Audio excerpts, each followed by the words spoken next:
Hello, everyone, and welcome to 2020 Talk Show, the talk show that puts the spotlight on you. Right. I'm Rotarian Sandeep Ori, and I thank you for joining me. As a child, I always remember my mother reminding me that there's always some good in people, and that we need to learn to be able to see that what that good is. I didn't really realize the significance of what she said till I really went through some very difficult times some time back, and you get to that stage where you question the meaning of life and your purpose here on earth. But anyway, this program is not about me. I've been blessed to have the good fortune of meeting some wonderful people who I believe have some fascinating stories to share about their own lives, which may serve to inspire, motivate, and teach the rest of us a few good things to make our own lives better. These people, they go about their lives unassuming, and on their faces, they don't show what they've been through. Some of their stories have probably never been shared in public before, and some of them are even appearing on screen for the first time. I'm very excited to introduce our first guest, a girl who, after finishing her college, told her father she'd do nothing but Kathak, the youngest of six children, who swore never to get married so that she'd be able to look after her parents. She taught dancing to school children, worked in a travel agency, at a share market consultancy, in an automobile showroom, acted on stage, been a receptionist in a government department, also designed their website, and is now making her way up the corporate ladder. I met her about 14 years back when I was extremely angry about an issue. We'll talk about that later. But now it's my privilege to introduce to you Prajakta Wadke. Hello, Prajakta. Hello, sir. Hello, everyone. Yeah. Thank you for agreeing to share your story with us. Prajakta, So, there's no need to be nervous. Yeah. thank We you, are only sir. live on we are only live on Facebook and Twitter, and this program will reach a few thousand people in less than 24 hours, but don't let that bother you. Okay. So to make it easier, I'll ask you the questions. Okay. Oh, while Yes. introducing you, I mentioned all the different jobs that you did. Did I miss any job? So Yes. tell us about the different jobs that you've done. So, I have worked for a bank. My first job is actually that was a temporary job after my graduation. Then I worked for a travel agency. I did my travel tourism course, a crash course from IRTC, and that was again I worked for Indian Airlines for a short while. Then I worked as a ground hostess, and then I worked as a domestic counter staff, international counter staff.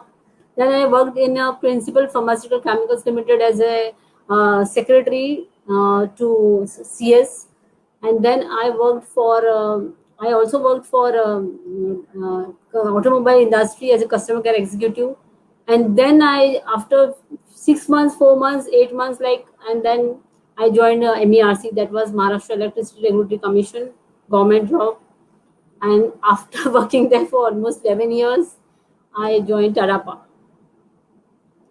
Wow, that is one big long story of doing different jobs. Yeah. Tell me, yeah, because you've done very wide variety of jobs, how easy or how difficult was it for you to switch between different jobs? I Did you never did you find it personally? Did you find it easy or difficult? I mean, what's your personal experience? So I never find it difficult because that age when I was getting the jobs, my main intention was to earn money, only money. I was not thinking from any other perspective. So I was switching off the job very easily if my bosses are not agreeing to it or not paying me salary on time or there are some issues with the office or anything. I used to just switch off the job and change. And luckily, I used to get another job very fast. So that was not very difficult for me that time. But by switching off from government to private and corporate, that was a big challenge because Yeah. everybody was calling me a fool that you are leaving a government permanent job and are going Yeah. to corporate. I Yeah. said So I yeah. want So, to do something. yeah. So I did We yeah. corporate. Sorry to interrupt you. Go ahead. Complete it. So, sir, I decided if I have to compete with the new generation with my BCom degree, I will not be able to do that. So, I need to do Okay. my MBA. Yeah. So, So we first yeah. I prepared myself for doing the MBA. That was again Hmm. a challenge because I was already married with my 6-year-old child at home. And Yeah. my Okay. Let me just stop you here for a minute. yes, Tell me, you've been working for now what, maybe 25, 27 years now? 25 Yeah, years. So yeah. 25 years now. Okay, great. You, before we get into your job and what all happened over there, you tell us about your passion for dancing. Okay. Why, Yeah. why, why, why Kathak? When did you start? Under whom did you learn? How long did you do it? So just tell us about it. The Kathak it started when I was child, and I was at I stayed at Bandra, and there was a children complex which is still there now, and there was a dance classes, and I used to go there, the children complex. That's a National Society for Clean Cities of India for all children, and there used to held summer camps that time. So I used to take part in summer camps, and I used to take part in all the activities along with the dance. And there I met this Rama Devi Lachu Maharaj. She's my guru. She's no more now, but she told me ki you have that passion to dance. And my sister also used to learn there, elder sisters and all. So I started dancing. And then she told me that you are a good dancer and you can pursue this as a career also. But being into middle class family, paying 10 rupees fees also, my father was not willing to send me. And he said, no, no, you should consider my studies. But I was very determined. I always wanted to dance. And Kathak was such a beautiful dance, and it is still like, my passion. And whenever, as and when I get time, I do it. So I started learning, and then there was problems like when I was in 10th standard and then 9th standard studies, then sometimes marriages at home. I could not give my exams, but somehow I managed. And then I started giving exams, and I completed my Vishwara degree. So that So how many years did you actually learn dancing? How long did that it last? exam 7 years, and actually learning for more than 12, 15 years. 15 years. 12, 15 years. Yeah. Yeah. Wow. So this went through. This went on while you were in college also. So yeah, after when I was in college, I was associated with few this organizations where they were conducting some programs like on charitable shows and all. So I used to take part in that, and there I used to dance. Then I used to do plays also, Marathi, Hindi play bhi kiya, and that was very Wow. good. So all those things were like very much inspiring for me, and I was very happy with that. And I was earning also a little bit. So I told my parents that I want to do only dance, dance. So job kya karna hai? Because I was the youngest one out of six. So I said my parents that I don't want to do the job. I'll be doing only dancing. But एक साल बाद फिर job करनी पड़ी sir. So your parents were okay with they indulged you and they said yes, you can continue to do dancing, but they knew that you'd probably get a job and do that also. Yeah, they were happy, but then they still said, no, no, job is like, you earn good money. This is like Uh-huh. very time. I was earning very little, sir, just 100, 200 rupees. So that was not sufficient. Then I had to get salary. Then luckily I got a job in Reliance Consultancy Services. That was also my job. Then there it was very good, but still the dance passion that was always there in my mind. I want to do something So in that. so it's like this. If somebody were to tell you that here's an option you have now, you can quit your job and everything and all, and we'll allow you to dance. Oh, So that would be very good, sir. that's I very will good. take everything aside. I'll start my own dance academy and start dancing. But utna paisa milna chahiye. I should earn also. Yeah, absolutely. So I understand that. Sometimes God is kind that you end up doing what you like and you also end up earning the money and having that pay the bills also. Okay, tell us about the time that you got your job as a receptionist in a government department. Yeah. So did you actually consciously say that no, I will go and join a government company and I will work in a government organization, because before that all your jobs had been in private organizations. Correct, correct. So was it out of intent or it just happened? So it just happened. It was not out of intent. In fact, I was hitting to do any government job. My sister-in-laws, they were all into government. So they said, "Ki, it is a government job. You just cannot say no. At least go and give a try." I was not even interested to go for the receptionist post because I was not having the basic qualification. I was not inclined to do. Means I was not having any interest for doing that. But still, I said, "Ki, let's see if it's a government job, how to do it." So, and when I went there, it was so different, and it was very difficult also to get that job that time, because there was a lot of competition. There was many applications. They have received, I think, almost 300 people had applied, and luckily I got the job. And that the whole day I was there, and after interviews, aptitude test, and all that, I got it, sir. And then there was no looking back. Then I thought it's a great this thing. So I enjoyed that, and I started learning whatever the EPBX board was required, the qualification certification was required. I was also asked to do the web designing work, which I did a homepage for MERC first site, and that was very good, sir. A lot of learnings. It's interesting at this stage. I'd like to share with all the viewers how is it that I met Prajakta. So there was this major electricity issue going on many years back. This was, I think, 2006, 2007, and Yes. everyone had got very high bills, and there was things were not as transparent as they are right now, and not probably not as easy to get information.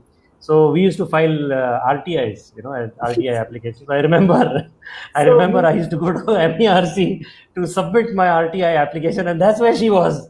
So she was the one at the reception, stamping it and giving it to us, because in an RTI, for those of you who know, and of course Prajakta knows, the date on which it is stamped, on which it is received, is of course something which is very important, because that's the 30-day period that starts from there. So it was very important that you get it stamped, and that's where Prajakta was. So that's actually how I met her. She was very diligent. She would always do it, meticulously, and give it back. And Prajakta, I want to ask you, what made you study more suddenly after so many years? You had a good government job, and a government job, as we know, is a good job, as you realized also. What made you study suddenly? So not suddenly. Actually, what happened? I was seeing I could not get promotion there. I was to there after a few years. I realized that I'll be stuck doing the same job for years and years till my retirement. And I was having the better competencies, computer qualifications and other things. So it was a waste. And there was a lot of motivation from my bosses. I mean, the IS officers under whom I worked, they were always, praising me, and they said, "You're more fit for a private company." And then made me like, if I'm not getting a promotion here, and just because it's a secure job, should I continue doing that? Am I enjoying that when I'm capable of doing more things? In fact, I could upgrade myself better. So I did my MBA, so. And to compete with the present generation, with just BCom degree was not enough, and MBA was like, that time everybody wants to do MBA. So I said, okay, let's try. And luckily I got in Jamnalal Bajaj, the reputed institute, and where even people don't get, admissions also. And I got it. So I thought, now nothing looking back, I should do it. And that was very tough, sir, because part-time MBA is more. I did my part-time MBA, sir. So it was more tough, like going to office, managing home, children, and doing the presentations, assignments, college. After evening, going home. I used to leave my house at 8 o'clock in the morning and reach home by 11 o'clock in the night. So Wow. it was very tough, sir. And during that period, I had challenges like my sister was admitted in hospital, some marriages, deaths in the family. All those things were very difficult. My daughter was unwell when the first return test, and main thing was challenge was writing a test. After so many years, writing theory paper was a big challenge. And I was like, and my daughter was sick. Very first paper. I thought, "Okay, I have to give up," but I had a lot of good people around me, and they were always motivating me. My professors were always supportive, and I could make it so. And Wow. I'm Yeah. so happy I So could pass with distinction and got well into that. super, fantastic. So now, after having worked in a government department for so many years, you suddenly are now in a very high-profile corporate job and working in a very different environment. Uh, Yes. did you have to make any changes to your lifestyle? Generally, what happens is people say that you work in a government department for many years. A certain culture gets developed, and then you can't really fit in with everybody else and things like that. So, is that true? Did you have any such challenge like that, or was it really smooth for you and smooth for the people who you started working with also? Right, sir. Challenges were there because I came from after 10 years. When you work in a government, you really don't, not open to new suggestions and ideas. You have to change yourself. So your thinking process has to change.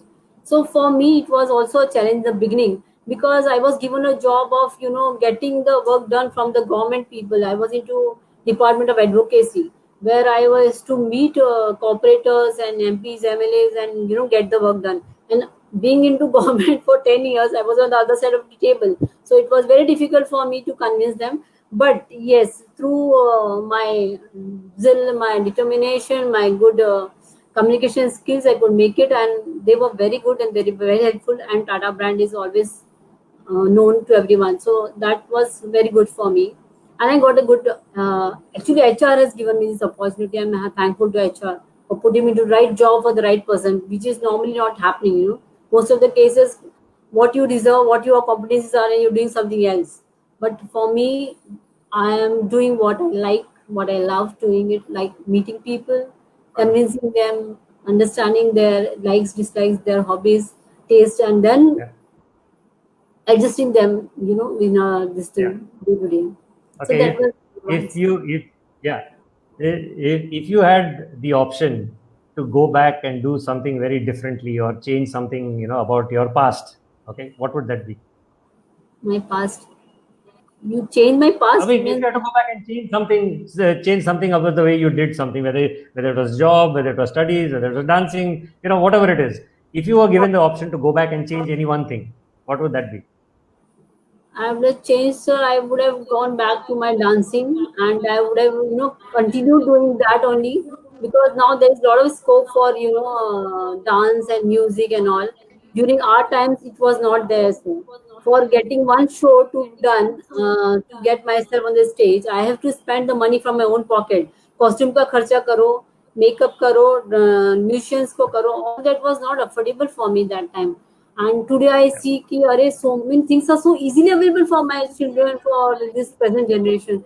So if I would have got the money, I would have really done only that, so only dancing and music and drama and play and all those things.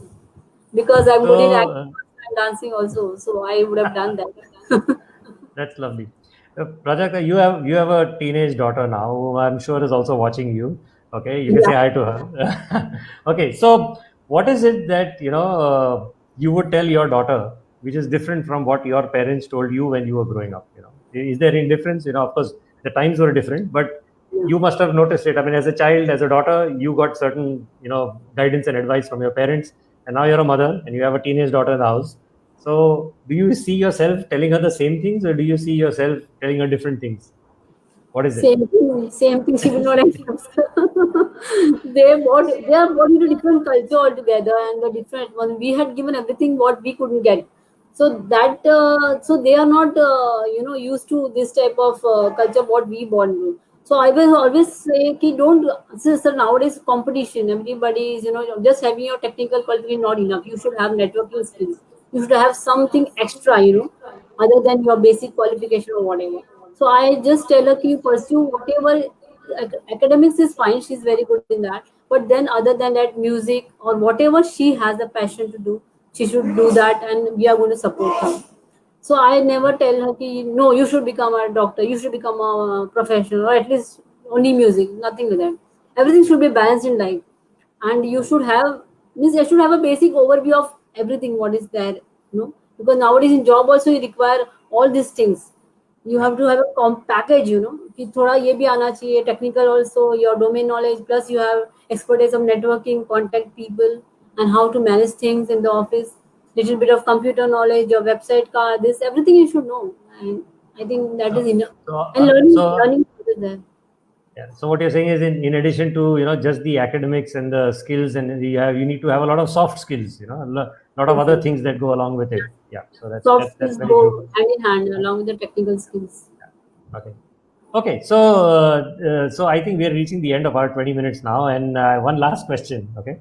This is completely a wild one. So, if you are made the prime minister for a day, okay, what's the first thing you'd do? I mean, after crying and screaming out of the joy and everything, after all of that, what's the first thing you'd do? Prime Minister. I'll tell him, sir, to change the No, no, you become the prime minister. You don't tell anyone. You become the prime. I'll Yes, become yes, prime you become the yes. become prime minister. You So become if prime minister for a day. What's the first thing you're going to do?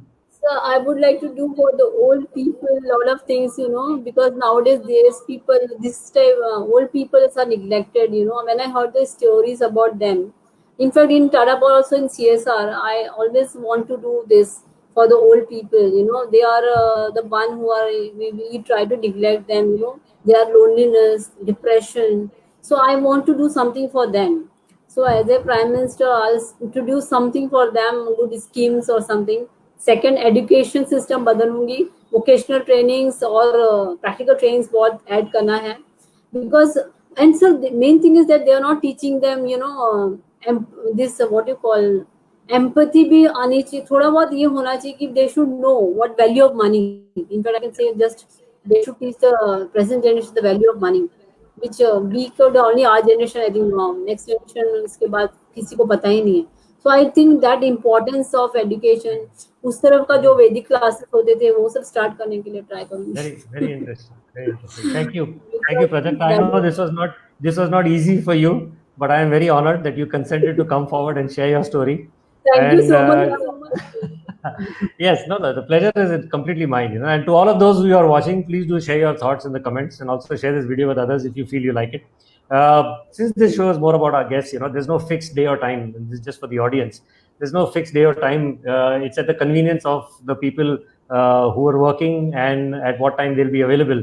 So we probably could end up doing this program maybe 2 or 3 times a week at different times. So if you like the page, you'll get to be informed about what's happening. And if you know somebody whose story can inspire, motivate, or even educate anyone of us, please use the link, use the same page, ask them to reach out to me. Thank you once again, Prajakta. Thank you very, very much for being on the show. And thank you for having me. yeah, thank you. It's been an honor.